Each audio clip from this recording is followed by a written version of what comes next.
It's official, Ruminch is finally talking about Red Alert, the edgier, slightly more energetic cousin of Tiberian Universe titles.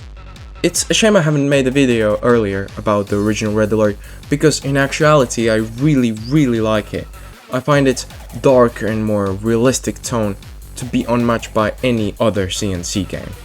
Being from the Baltics, the prospect of Soviet hegemony over Europe of course is naturally very unappealing to me, yet I appreciate how this old game reminds you that war is not supposed to be fun, showing you the tragic side as well.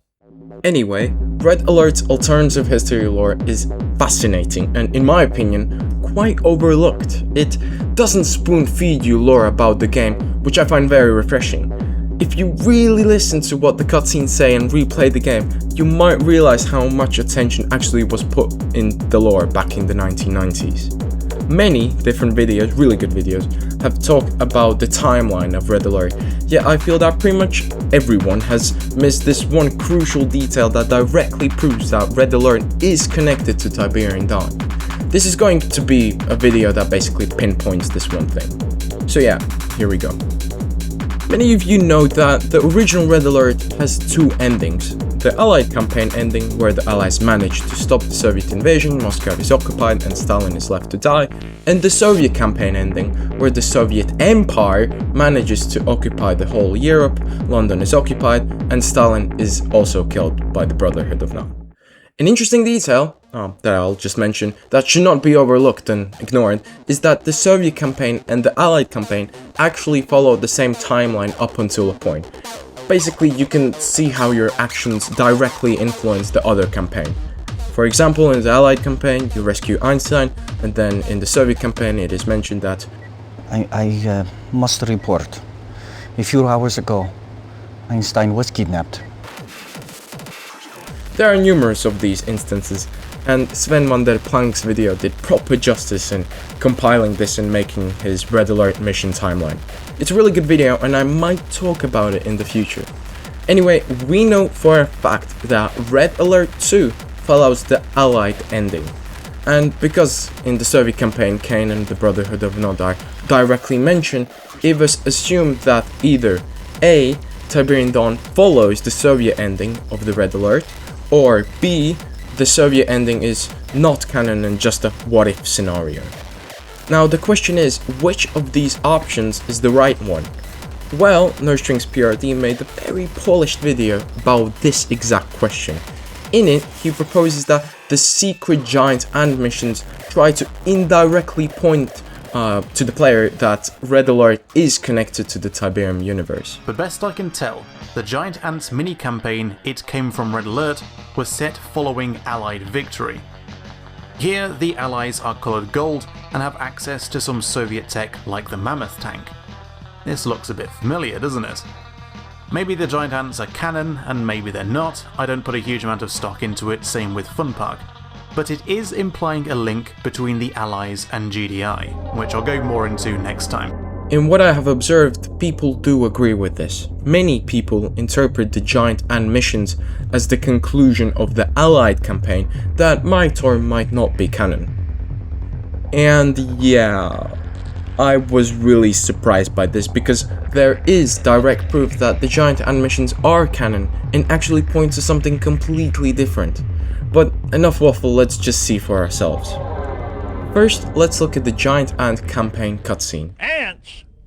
Is this some kind of a joke? You got ants in your pants? Call an exterminator. I'm on vacation. Be patient and listen. What? How big? Casualties? What do you mean the southern perimeter's been compromised?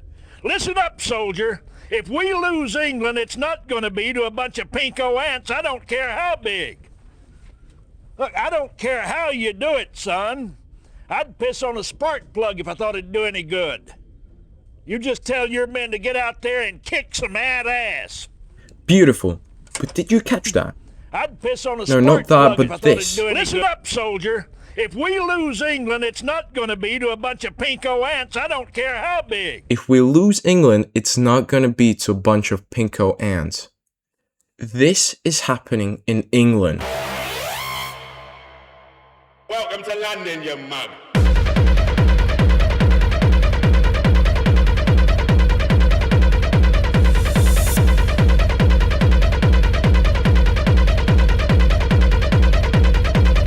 hold on lads, so what? Feeling smart? Like what does that prove exactly? Okay, let's look at the Giant Ant campaign.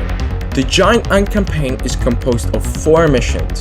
In the first one you find out what the fuck is going on, in the second one you evacuate some civilians, in the same but expanded map, and in the third one you go to the pinpointed source of the ants and gas their nests.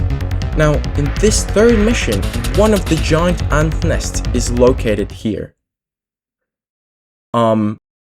What? Why is there an abandoned Soviet base here? If you recall, this is happening in England, and crucially, we know that the Soviets never reached Great Britain. Initially, the Soviet invasion was successful, and soon it appeared that the British would be the last free people in Europe. This means only one thing. The Giant Ant missions are happening in the Soviet timeline where the Reds did reach and occupy Great Britain. And the fact that it is abandoned shows that this is happening after the war, when GDI is growing in prominence. The Giant Ant campaign pinpoints that we are in the aftermath of the Soviet timeline and that we control GDI gold-colored units. This might not be actually GDI, but the early form of it called Special Operations Group Echo Black Ops 9. But think about it, the developers could have chosen any other country, but no, they chose the UK. This simple detail directly proves the assumption that Tiberium universe is connected to the Red Alert Soviet timeline, and it makes the Soviet campaign culmination much, much clearer. In the Soviet ending, you are appointed as the chairman of the USSR. This detail is actually very subtle. In the last cutscene, Stalin addresses you as general. In the Soviet campaign, you started out as a lieutenant, but at the end you are promoted as high up as a general, due to your successes. Now, Nadia and Kane kill Stalin in front of you. And right after that, Nadia explains how you're going to keep peace and be aligned with the Brotherhood of None and blah blah blah blah blah. After that, Kane promptly shoots her in the head. Why? Because Kane doesn't need a strong Soviet Union and peaceful times. Nadia had served her purpose and now was getting in the way. She was essentially fooled by Kane and pretty much served as a way to infiltrate the Soviet Union and influence Stalin's decisions. Anyway, Kane shoots Nadia in the head and addresses you as Comrade Chairman. Comrade Chairman, I am the future. We don't know exactly what happens right after that, but by proving this connection, we know for certain that the Soviet Union will collapse. We just don't know how. My guess is that the new chairman of the USSR doesn't actually have any real executive power. And under the player's rule, under the circumstances that the entire invasion of mainland Europe and Great Britain was brutally rushed, and under the circumstances that pretty much all Soviet higher-ups are dead, the Soviet Empire falls and dissolves. The Allies, which also by now contains the US, slowly reclaim Europe. And this actually might be the fact why we see exactly General Carwell, not von Essling, in the Giant Ant cutscene. The Allied headquarters were located in Great Britain, where von Essling was probably stationed at the time of the Soviet invasion. After the fall of Europe, Carwell most likely had to assume the supreme command of the Allied forces. Anyway, this is deep speculation territory, but what we do know for certain is that the world order has been entirely shaken. All as Kane had planned. Both the West and the East are severely weakened, making Kane's future Tiberian plans easier to fulfill because there wouldn't be any other strong and unified parties standing in the way. As we later see, it doesn't exactly pan out this way, because GDI grows in prominence, which is backed up not by the Western or the Eastern powers, but by the entire UN. This would also explain why we see Red Alert vehicles in Nod's arsenal. With the Soviet Union's collapse, the inventory systems collapse as well, and there are a lot of leaked Soviet weapons just lying around, just like it was in real life. Kane, with his new party chairman connection, just simply acquires these weapons for himself while everything is destabilizing. Also, in the 4th Ant mission, we see that General Stavros was with the early forms of GDI from the very beginning.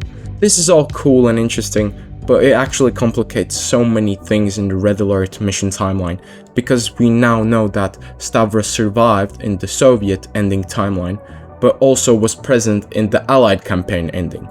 So the question is, like, when will he be killed in the Counter-Strike missions? It's a whole different headache, a whole different story, because the Counter-Strike and Aftermath missions are notoriously hard to place on the timeline.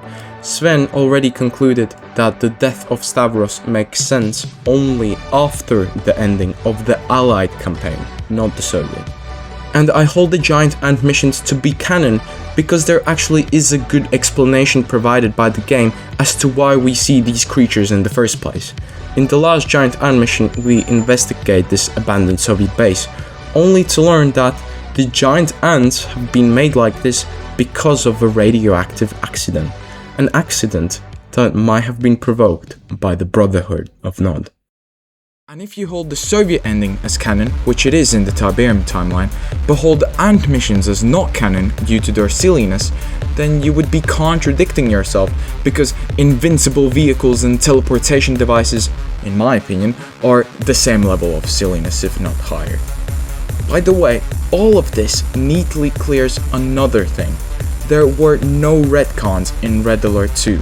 For those who don't know, a large part of the community interpreted the fact that Red Alert 2 is from the Allied campaign basically as a sign from the developers that you should ignore the Soviet timeline, we are moving on to other Red Alert titles. Turns out this cannot be the case, because the original Red Alert already establishes this.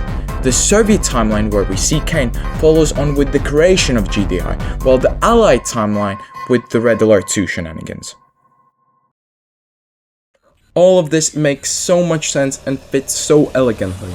By recognizing the fact that these missions are happening in England and the fact that this is impossible in the Allied timeline, we prove the Red Alert Soviet ending and Tiberium universe connection. I'll be honest, I was very surprised that nobody had exactly picked this up. I remember being in a field in the middle of nowhere, actually like nowhere, when I got the notification on my phone that Jethild had uploaded his giant ant video.